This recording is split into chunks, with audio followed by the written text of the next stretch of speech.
Well, every now and then we get a celebrity on the red couch. They're all interested in interviews, but today I have a real national, regional, and now international celebrity. His name is Marlon Tempro. Some of you, most of you, may just now know the handle Van Wick, which apparently, came out of the incident that occurred a couple of weeks ago. So it is my pleasure to welcome you, sir, to the red couch. That's my pleasure, sir. I'm very happy to be here. Good. Now you have become an overnight sensation. And just to recount for the benefit of the audience who may not know, and can't be too many people who have not seen that video, because I'm sure hundreds of thousands of people all over the world have seen it. So you were driving, heading home, you do the airport route, and you were heading east to St. Philip when two young men attempted to rob you, one of them with a gun, and you took matters into your own hands, sort of literally and figuratively speaking, and you maniac, but very well. I gotta say, you could do well up at Bushy Park. Mark Maloney might want to get you up there onto the circuit, and at the end of it, you were able to avoid the robbery, and I think you scared the living daylights out of the two young men by your quick thinking and that sort of stuff and so on. And they have now both been, I believe, in custody of the police.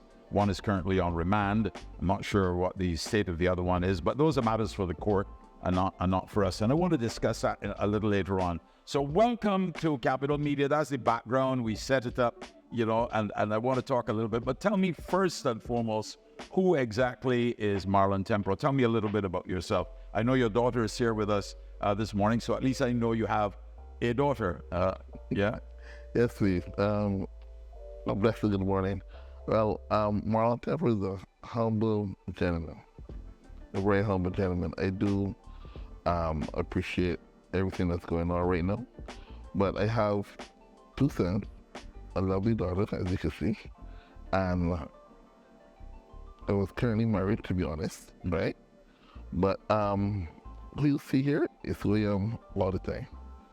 Pleasant, humble, try to help people, respect people. Mm-hmm. Right, so this is just me naturally. How long have you been driving public service vehicles? For over, I think, 8 years now. 8 years. Yes, 8 years now. Yeah. Is it a tough kind of job? Because I get the feeling that it's a stressful kind of job. You get people of all kinds of attitudes and moods and that kind of stuff and so on. But you have to maintain a certain standard and equilibrium, throughout the whole experience. And I get the feeling that sometimes you guys drive very long hours.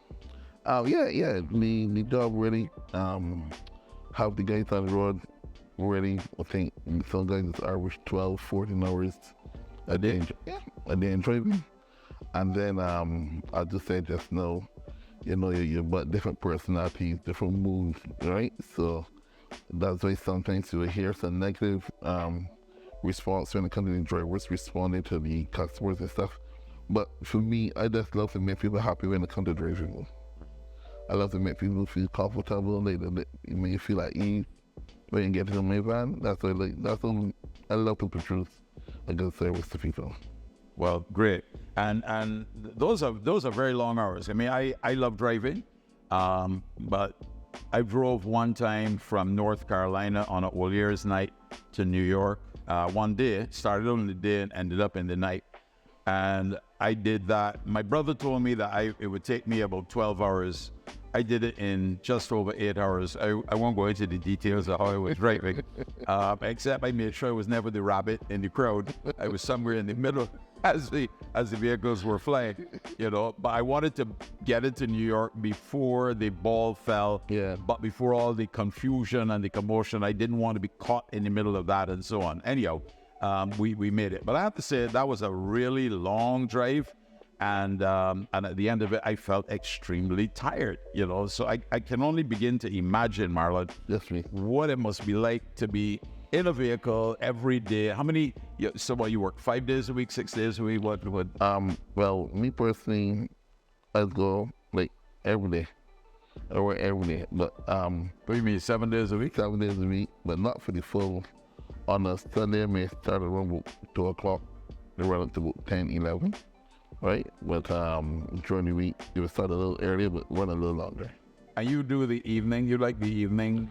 Yes, I tend to like the evening because, one, the morning with the traffic, right? I don't like the morning traffic, to be honest. And then for the evening, you don't have that much competition on the road. I see. Okay, Yeah, good thinking. Yeah, but then you're into the nighttime now too as well. Into the nighttime, and then there's the risk out there then of a possibility of something happening. So it's a give and take at the end of the day, but it's way more comfortable. And I really comfortable working for the night rather than during the day. Even now after this, hasn't affected you psychologically? Nah, not mentally. No. I feel like, because there's people that just want to get home, and that's something I just love to do. Yeah. That's the majority of people. Just want to get home. Just want to get home. And safely. And safely. Yeah. So you have a camera on in your van, and thankfully that camera was able to record everything. How long have you had that camera in, and what made you what was the decision that informed putting in the camera? Well, I must say, I must compliment my boss, right? He's who came with the idea to install it, I think, from last year. Yeah, last year we installed it in the van for the same purpose here, and then for other insurance purposes, regardless of accidents or whatever that may happen. But it was a fantastic idea he did, and it was something that I would encourage any PSV and private owners to also implement in their vehicles as well. I gather there's been a rush on camera sales. Yeah. So I've heard here. I say they did really well on dash cam. Yeah. So it's very good. I have one in my car. So I, like you, I mine records back and front, so I can have a perspective on both. And I really think that, given that technology, that everybody should try. I mean, it may be a cost factor for some people and may not be able to afford it right now, but I think as soon as one should. Yeah. Definitely agree. Yeah. Definitely agree. Yeah. So have you ever encountered any other incidents though? Do you ever had any other incidents like this? One or two incidents, or a couple of incidents. We would you'll have some guys, one that will get off the van and walk off, right? And don't pay. Don't pay. So sometimes you've got to calculate it's only $350 compared into the time and the confusion. So let's stamp that $350. Count your loss. Ways, man. Yeah, ways, man. And then sometimes you got some other incidents and stuff, but they was that are driving in daily life was that are driving, to be honest. Tough life. It's a tough life, man. Well, you like it. So how we feel like it. Well, I do like it. I like the interaction. I honestly do like the interaction. You talk to your customers. I love to talk to them because, find out how the deal was, to make them laugh. Been on the South Coast, so really love to interact with the tourists. Find out how to really discover Barbados, how to hear about Barbados, the story, Yeah, that's honestly I do. So your route would take you along Highway 7 and then up Thornbury Hill, through Parish Land and Ferry Valley, and then onto the airport. And then you go back. And Sarah go back then. Yeah. Okay. So, do you normally have a conductor on your route? No, to be honest, I don't work with a conductor. You're a driver and conductor. I work and I conduct because I find that I perform a lot better by myself. A lot better by myself. Let's call Schumer. So that's me though. That's you. Okay, fair enough. And I can see where that works. In some countries, they have now moved to, like I just came back from the overseas trip, and one of the places I went to on the back end was London. And to get on the underground, I had to go and get an Oyster card, put money on it, on the machine, and then, you just tap it every time you go in and out. That idea is being floated in Barbados, that maybe we should be moving to a cashless, no cash system. You think that can that work in your opinion? Because the vans would have to be equipped with the technology Definitely. to be able to do that. Right, definitely. To be honest, well, probably going on in the future, right? When we get things settled more, because a lot of people still believe in the old system having money in the pocket. And usually with the pensioners, that's why they still believe getting and still getting them cash. Absolutely. That comes on the account. Yeah. But I guess probably in the future we could probably look at it, right, and going on. But for now, especially with the private, probably to get implement probably on the public transportation. As on the private, right, where that cash is really necessary to pay daily taking, go around for a diesel for whatever. Then we got to run and get a part. We got to pay a man to come and fit the van quick. right. Yes, cash is important to us now. I understand. I understand that. That makes a lot of sense. Again, I went into places like Borough Market, which is like, well, I guess London's version of Cheapside Market. Okay. And even the smallest vendor in there, they don't take cash. So anybody going in there to rob in there, they're robbing them for the food. You rob for some food, they won't be robbing for money, because I mean, literally down to you paying for something that is a pound or 1.5 pounds. Tap. So every evening when I got back to my lodgings, I would sit down, take out the receipts, and then I would go online and check to make sure that these things correspond, because coming from the Caribbean, we're not used to that level of card usage. So you want to make sure that you're not being taken for a ride somewhere or somebody, you're not taking your money out.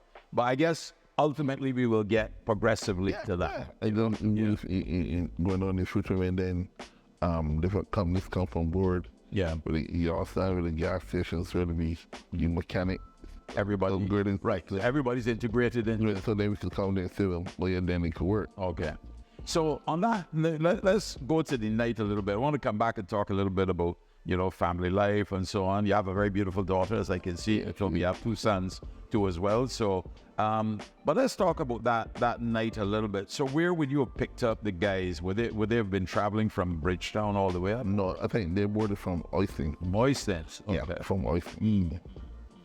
So was that deliberately your last run? You were now that was had enough? That was the really last run, because I've been going up then after 12, right? So was that late?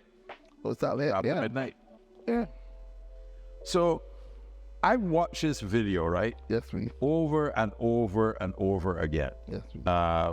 And I look at things perhaps a little differently from the average person. So I was overseas when this all broke and so on. Okay. And the guy sent it to me, and I was, first of all, let me say, I think you're a very brave man, and I don't know that I could have, even though all of us would like to do what you did, I don't think I would have had the presence of mind. I probably would have froze, or something along the line. So your reaction time was, even when this guy came with a gun, your reaction time was really very quick. So I watched the video a couple of times, and I noticed that at the beginning of the video, I saw you do this, and I saw you look up in the rearview mirror. Did you have a sense that something red flag was a red flag? That was red flag number one.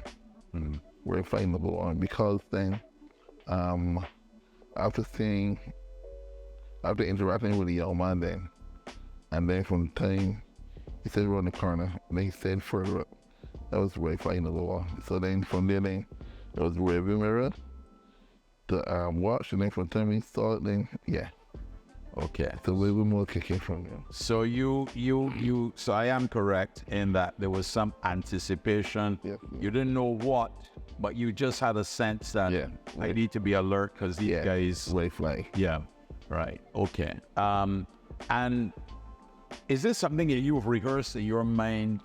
That if something like this happened, this is what I'm going to do, or was it just spontaneous? A bit of both. A bit of both. Honestly, a bit of both. I always say if anything happened, this is what happened. But when it actually happened, then instinct kicking and survival was kicking. Yeah. Adrenaline. Well, adrenaline. Your adrenaline must have been rushing. Yeah, up there, yeah. Yeah. So what was going through your head? Because I noticed you stopped once and then you took off again. Right. So explain that. Right. Explain that to me. Okay, good. That's very observant, though. Yeah. I learned that I watched it many times, right? Before it start, there's a shop as you pass Bailey School, on your right hand side, where some guys hang out, right? And if we talk, we interact. I stop there, bed drink, because it's kind of shot the US and say, because the shot lets me open. The only shot you can find open, they ain't drive anywhere and thing, right? So many guys, we build a good relationship there.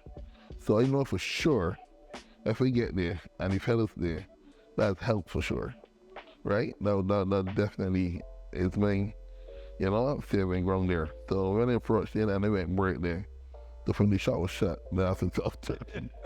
And all the boys got home. Is it? I was like, jeez, What do we call it? Plan B then. Yeah. Plan B then was to get crossed by, there's a place near Royal Palm that's normally have a session for the night. Right? So that was then you hear the long break number 2. That's where it was by Royal Palm. And yet again, nobody ended up saying neither. So then it was, all right, you gotta get out of this here, buddy.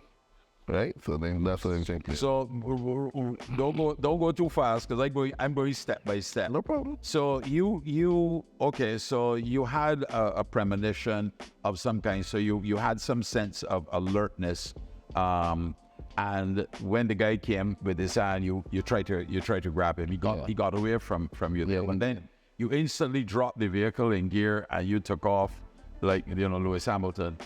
But now they swerving from left to right. So that was to destabilize the guys. Yes. Off balance. Off balance, shaking. Yeah. The rocking. It was definitely to off balance the guys and stuff. And so if anything, then if them attempting to do anything, right? The shaking, the rocking, and the little fast forward. Yeah, it would have got them. And then you see the results. Then when the van started. Yes, some numbers. Yeah, but they were so there were no vehicles coming in the opposite direction. Nothing.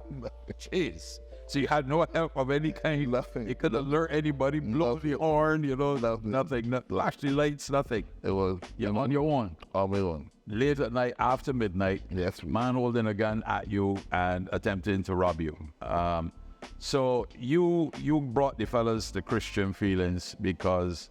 At some point, they realized this was not a walk in the park, and you were not about to allow them, So the guy had said, somebody had said something about shoot you, and your response was, well, that all of us are going down tonight. If I'm going down, you're going down too as well. Right. So that was because then, the same vehicle started to take off. The van started to take off. If everything shoot me, to be honest, give God time. The whole vehicle would have exploded. Everything everybody would have gone. Everybody would have gone. Yeah. And then the reality then hit. Well, them a while ago, if you can remember the famous movie when you, that's the guy say, everybody's something like nobody's on one day. You remember that movie? There's a famous movie that script. Everybody wants to go to heaven, but nobody wants to die. Right. So it was that kind of moment. So. So that is what happened there from there. Yeah. Now, and I don't know if you've been asked this question before, but I was certainly asked it now. A man's got a gun pointing in my direction. Yes. I'm fighting for survival here. Yes, please. And I've gone into my plan A and then plan B. But were you prepared to die that night?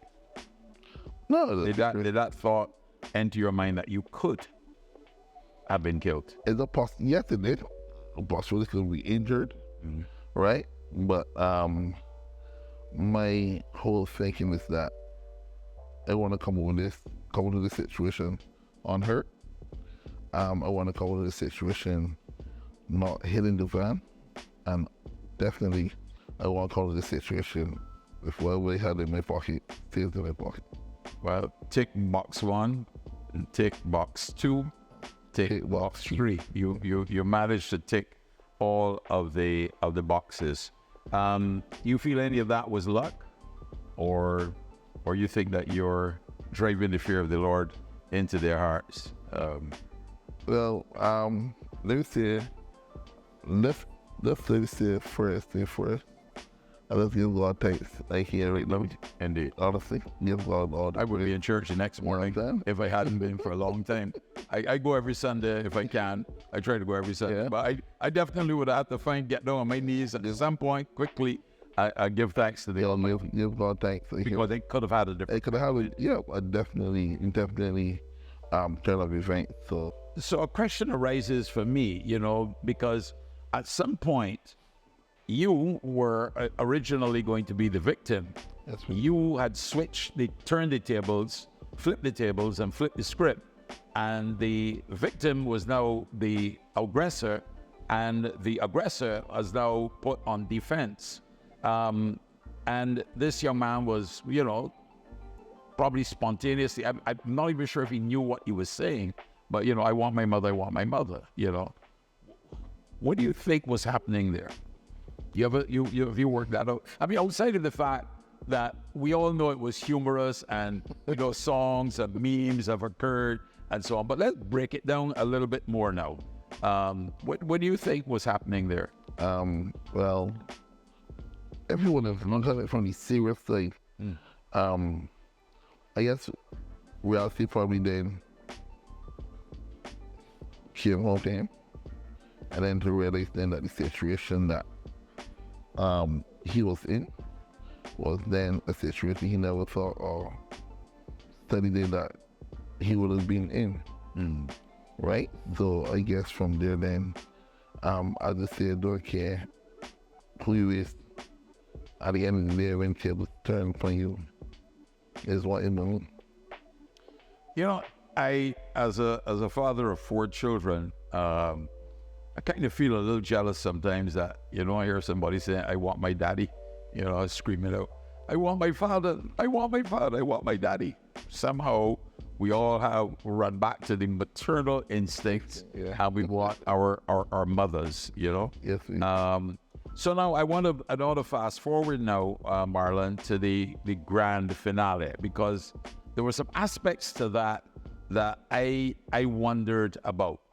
Now, you obviously determined a location. So what was important about where you stopped? Was there anything significant? Was it that it was well lit? Was it that it was an area that you knew? What was it that then the second stop that made you make the decision, this is where I'm going to bring it to finale? Good question, my brother.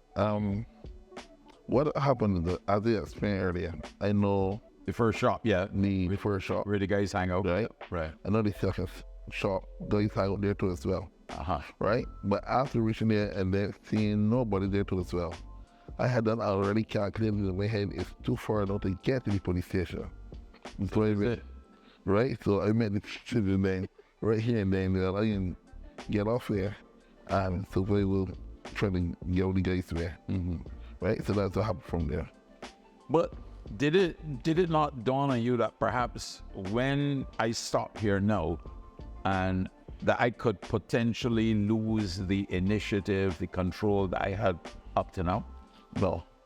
Because during all that time, I said to myself, if you ain't afraid of the gun then, right? If you're afraid of that gun then, was a possibility, you ain't afraid, no. So after I get out the van and you say when the one that was screaming for mommy, he was the first to get out hard first. You wasn't screaming for mommy, you were screaming for your mother. I want my mother, not my mommy, but anyhow. As a country boy, as a country boy, so I thought all my mommy today. Just kidding. That's all my mommy.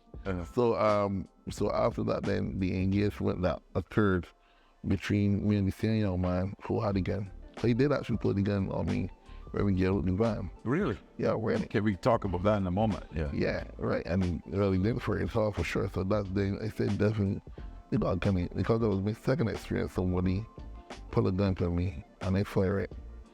So I said, you called government, you're afraid. So that was when they charged that thing. And he ran, right? And then we had a pelt bottle, pelt rock scenario. And then I jump over a wall, believe it or not. I get over a wall. I get over 2 walls. And then I went by a neighbor and I was in their garage and I called for help and they did come assist me. They called the police and everything. And they must compliment the police to get there rather quickly, to be honest. And then from there, investigation start from there. You weren't concerned that these people wall that you went over had 2 Rottweilers?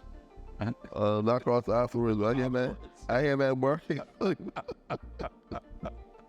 I said I'm working, so I had a good one there.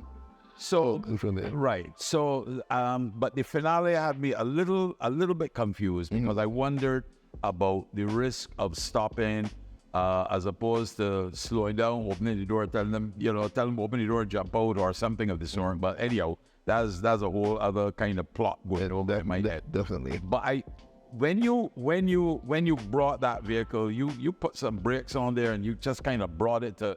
It wasn't a gentle stop. You brought it to a really aggressive kind of stop. Yeah, brakes on and screeching brakes and rubber and so on burning. Yeah, that was definitely intentional. Intentional because then I said the guys out there and they hear that alarm break up. It kept my attention. Our residents as well, hearing a screeching vehicle and so on. Yeah. Wonderful.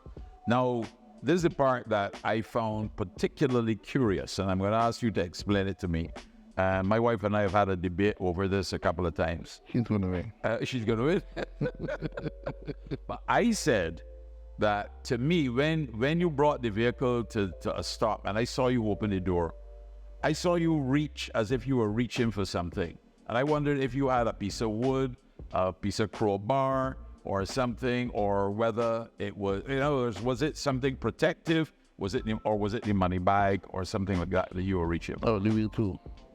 I was trying to get the wheel tool. So I am right. She's wrong. Oh, you mean? Oh, sorry. I won. Sorry, wifey. It was the wheel tool. Right. Yeah, I was trying to. Did reach for the wheel tool as a defense weapon. Right. Because I saw I watched it and frame by frame by frame.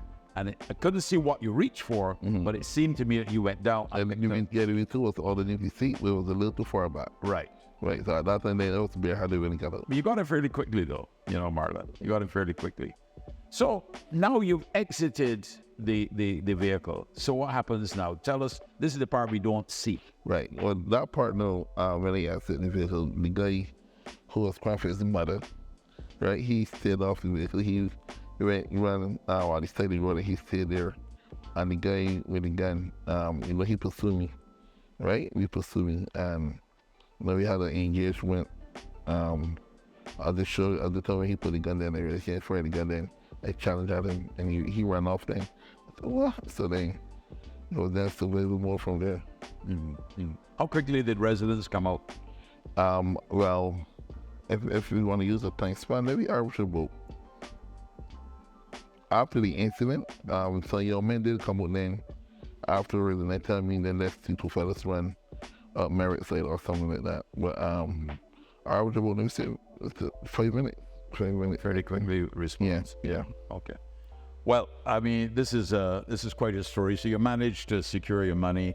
You managed to secure your life first and foremost. And you managed to secure the vehicle without any damage to your vehicle. A lot of people was wondering what it had hit, but it was definitely side door. When it was roll 40 side door, roll 40 shut. Yeah, because I noticed the vehicle was still rolling when you jumped out of the vehicle. Yeah, it is. Yeah, this because I had the pulley handbrake, right?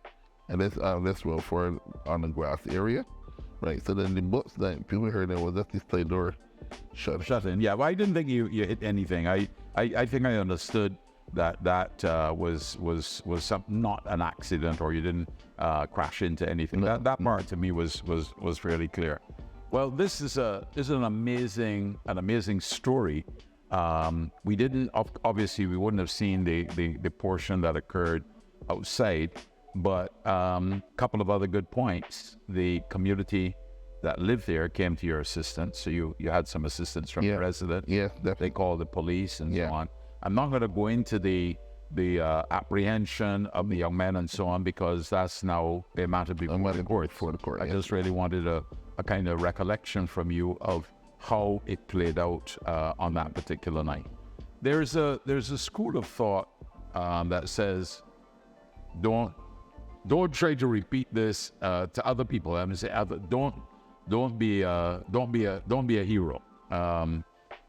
People come at you with a weapon that you should not really resist. And I would just simply ask you, what, from your perspective, Yes, please.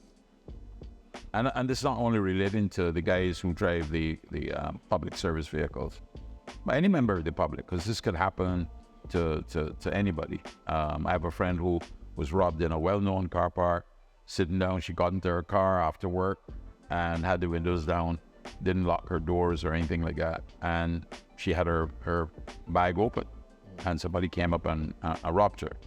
Thankfully, nothing untoward happened to her. What advice do you give to anybody who finds themselves in a situation, not necessarily identical, but circumstances that may be, in some respects, similar? What would you say to them?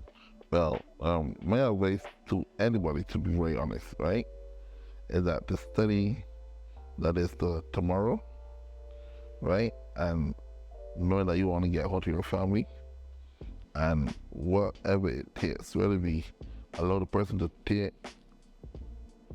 what you have, to be honest, or if you know there's a way you can get out of the situation or harm, right, but at the end of the day, let's try to get home to your family.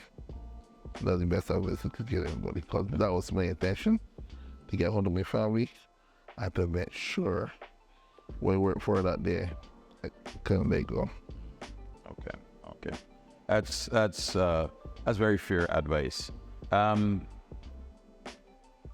grew up in a Barbados where we didn't have burglar bars. We used to sleep with our windows wide open, and we had French windows that open so anybody could walk through it. I grew up in a safe Barbados. I went to school in St. John. We never had any incidents coming from Presentation College, other than the boys behaving badly sometimes on the bus and so on.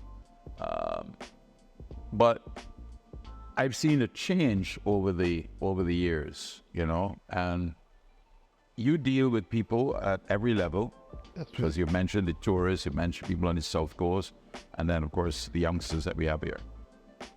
We seem to have run into a problem in Barbados, and not just here. St. Lucia has a major problem. St. Vincent, less than 2 weeks ago, 5 men got killed in one shooting incident.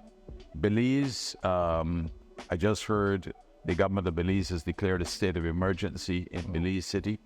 In El Salvador, the president has surrounded an entire area with thousands of military people to stop the gangs from getting out and cutting off their supply chain. Jamaica, carnage. Trinidad and Tobago, same thing. I mean, it seems like all over the Caribbean, and we haven't even talked about places like Haiti, which is now a failed state. We seem to have a problem with crime and with violence. And you work in a public service vehicle environment where you probably see perhaps some of the more deviant behavior and so on. You have any thoughts on how, not how we get there, because I think we all kind of figure out in some respects, but I'd like to hear your views on it, and what do you think could be done to get back to the kind of Barbados that we all knew and love, and which we are known internationally for? I know there's a lot, but I'm just asking, you haven't lived that kind of experience. Any thoughts? Definitely. Get back to God.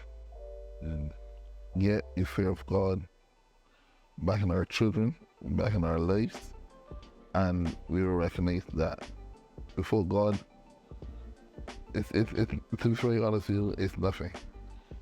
We realize that in situations when we don't have Christ in our lives, God in our lives, we do things and we don't study the consequences.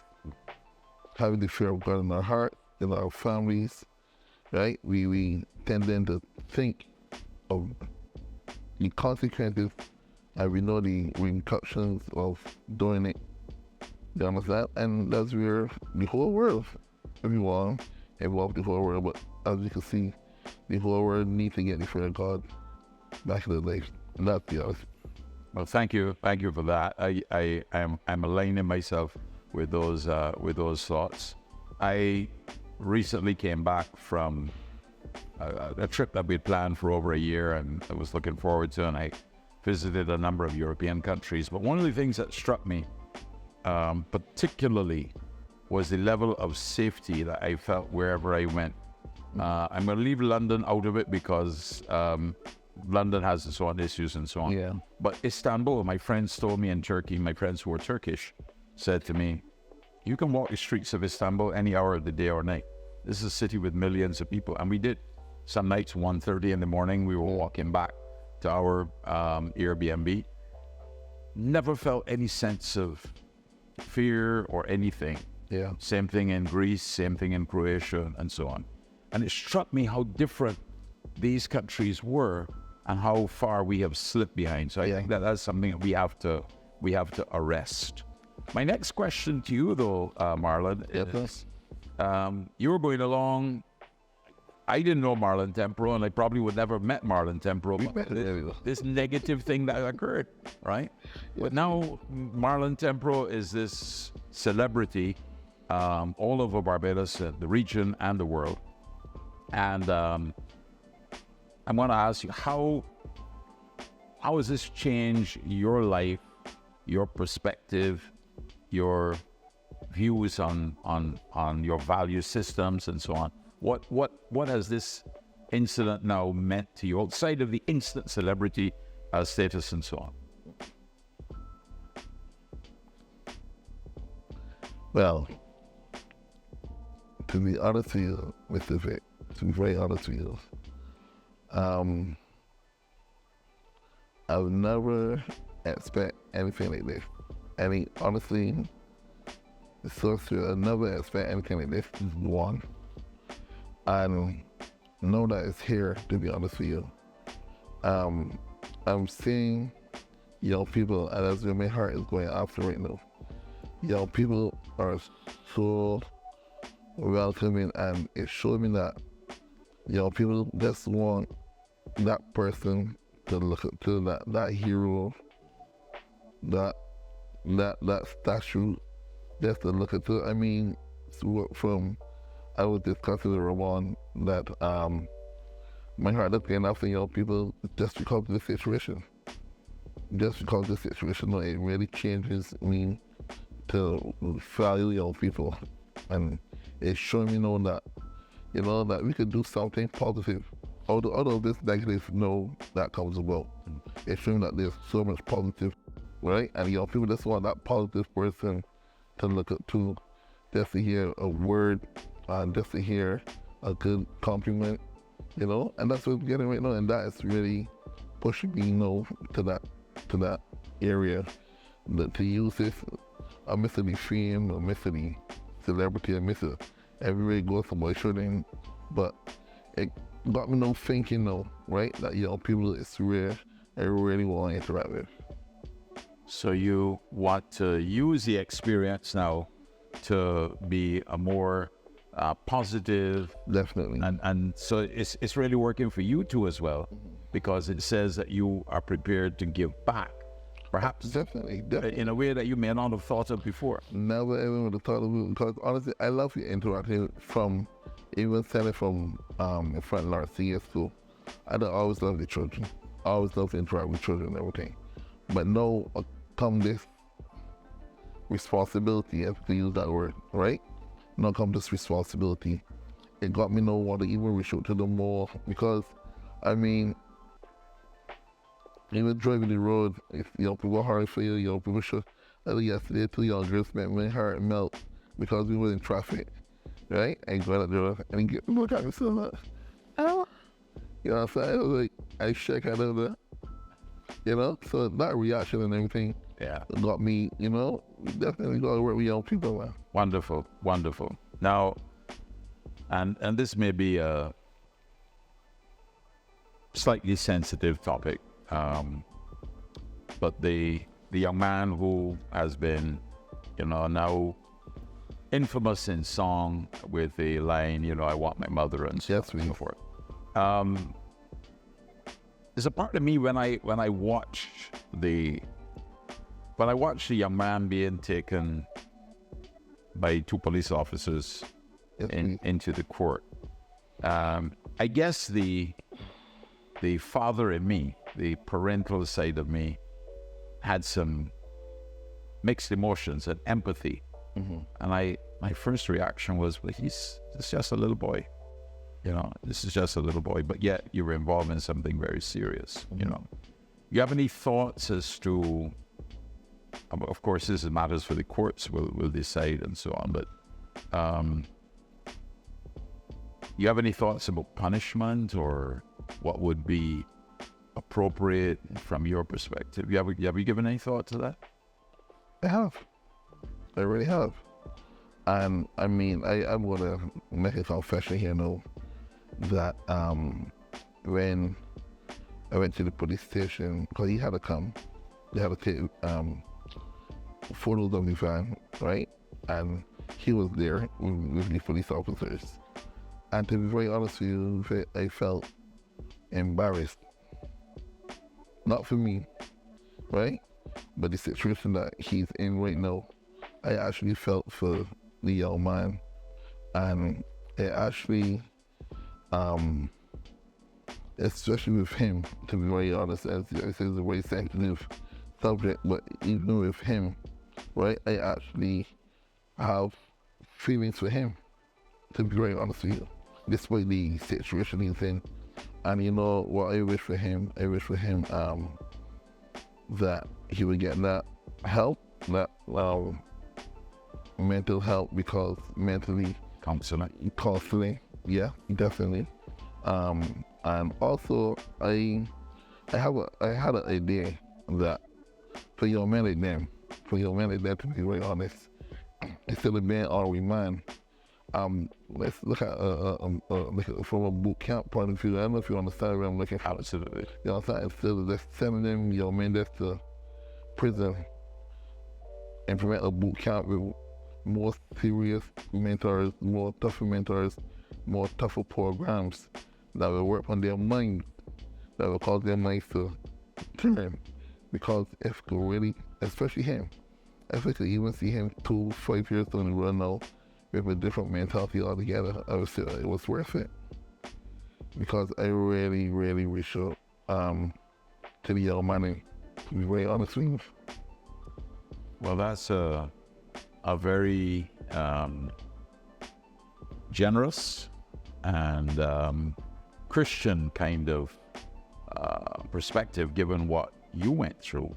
But I share that view that, you know, we would hope that within the system that young men who fall through the cracks like that will get the kind of assistance to help them to put their lives right.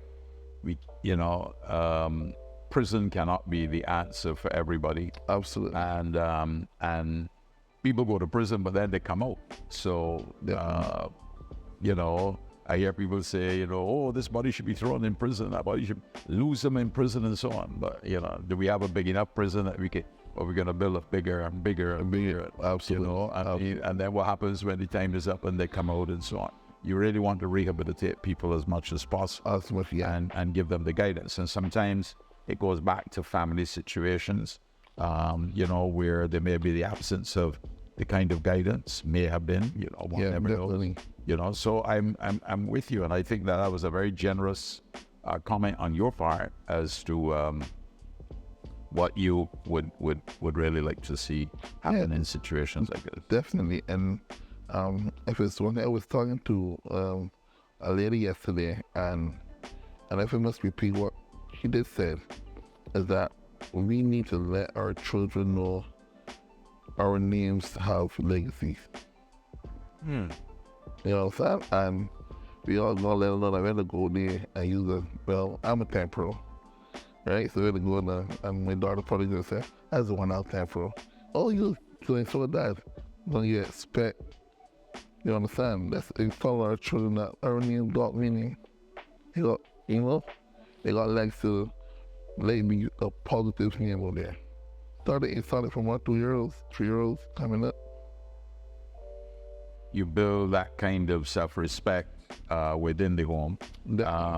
There's a wall at the Freedom Park that has all of the names of the people who have helped to build Barbados over the years and so on. And I went down there with my daughter, my youngest daughter, Rebecca, one Sunday morning after church and my wife. And we were just looking at the names, and then she saw our name up there. And she came and said to me, Dad, look, sit down, that's you. And I looked at it, and for a moment, I actually felt a sense of pride. That, that name was up there, which represents a positive representation. Absolutely. As opposed to, that gangster, Absolutely. And your name wouldn't be up there because you would be perceived in a different light. And we know that there are names in Barbados that are associated with negativity, with drugs, with crime, and so on. Is that the legacy that you want for yourself? So that's a very interesting point that the lady made, Yeah, definitely. Well, Marlon, I want to say that this has been a truly fascinating experience, but I got a couple of easy questions I want to throw at you. You handle all the hard ones really well today. I thought that was the easy one. I thought that question was the easy one.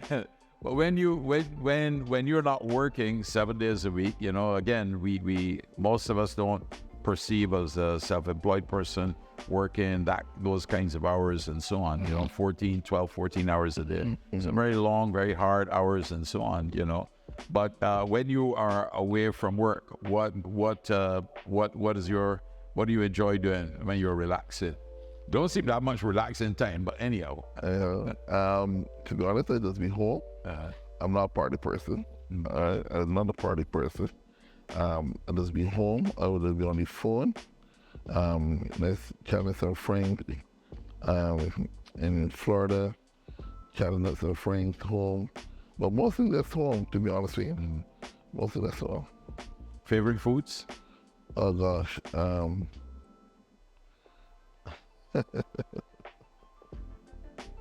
You put me on the spot.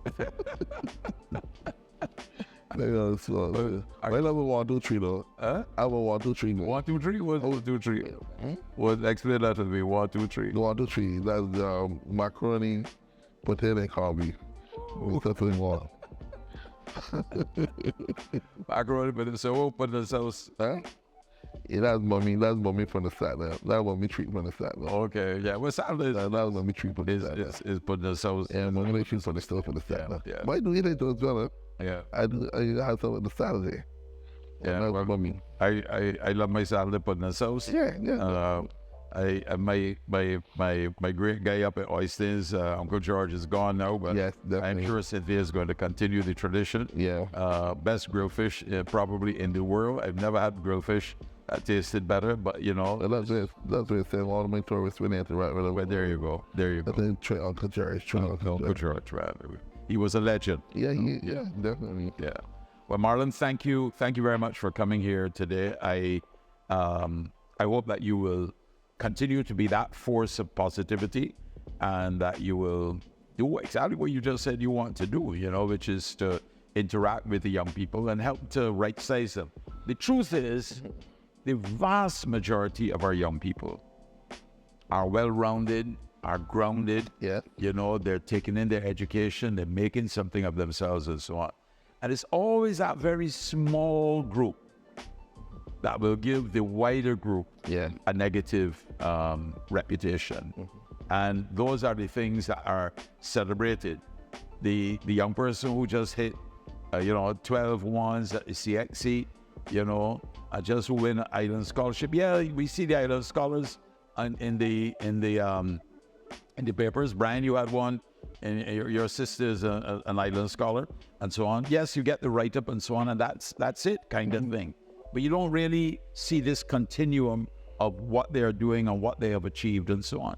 So sometimes the negative, a small negative, can distort the overall picture. So I want to say that I think the vast majority of our young people are focused, they're well grounded, you know, and are doing well. We just need to make sure that the ones who are falling through the cracks, you know, don't fall through the cracks. So Absolutely.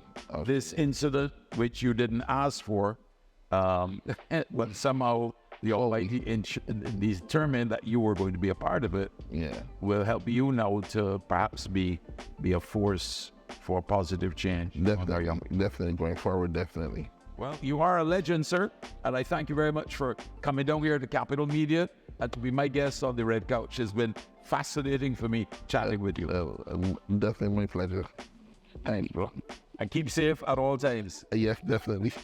Thank you. That's Marlon Tempro, our very special guest today on the Red Couch, and I was particularly enamored by his comments as to the kind of restitution, and I don't want to use the word punishment, but the kind of action that should follow the unfortunate realities of scenarios such as the ones that we discuss here today. And I certainly hope that those in the corridors of power will consider some of these options, as indeed they are under many of the activities that Corey Lane is currently running in Barbados. So thank you once again for being my very special guest here on the Red Couch. Marlon Tempro, aka Van Wick.